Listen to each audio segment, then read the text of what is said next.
Having a study tracker will make you feel more in control of your studies, reduce your stress over those busy exam periods, and help you to plan your studies better.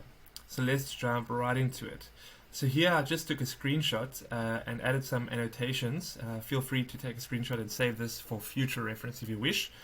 So you'll see on the far left I have the unit number or the chapter that I'll be covering in that day.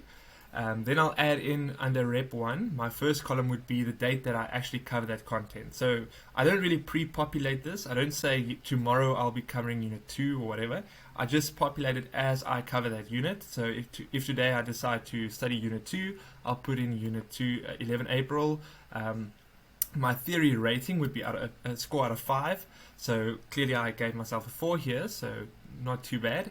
And then my rating for the question, I'd plug that in as well. Then on the right here, Excel basically calculates an average for you based on all your attempts. So for your first assessment, this will not really mean anything. But from your second assessment, as you cover the content, it does become beneficial to see that average, especially leading up to those last few exams. You can clearly see where you are lacking and where you might be needing to give a bit more attention. So that's why the average marks are beneficial, and the same thing goes for your average rating for the question.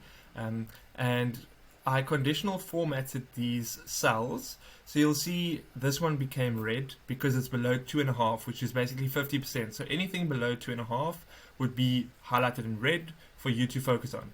And then everything below 3, which is 60%, will be highlighted in orange to show that if you have some time on your hands, definitely look at these units as they do seem to be on the more tricky side of things.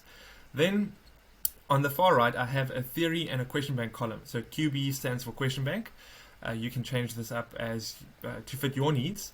But for me, basically what I'll do here is 2 weeks before the exam, if I have a 2-week study break, I'll sit down before I even start studying and I'll plan out how I'll be studying. So if I have 2 weeks, I know that's about 14 days. So I say, you know what, I want to take off 2 of those 14 days and just rest the Sunday of each week. So that means I have 12 days in total, and I'm going to study 10 hours each day, so 120 hours. Then what I'll do is I'll divide it by 4 because I have 4 modules. So that would be 30 hours per module, basically. And that's how I got to the total here at the bottom. Excel also calculates that for you. But then I'll basically just start breaking those 30 hours up into the different units I want to cover. How many hours I'm going to spend on each unit for theory, how many hours I'm going to spend on each unit for question bank or for a question. And then obviously these 2 at the bottom are auto-summed, and it's going to give you a total. So I would just ensure that the hours I plug in there remain below 30, then I'll be happy.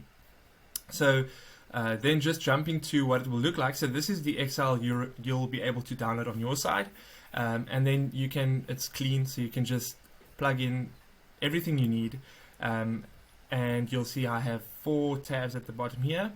So in my case, I studied to become a chartered accountant, so the modules I covered were the ones you can see at the bottom, but you can feel free to change them around as you wish.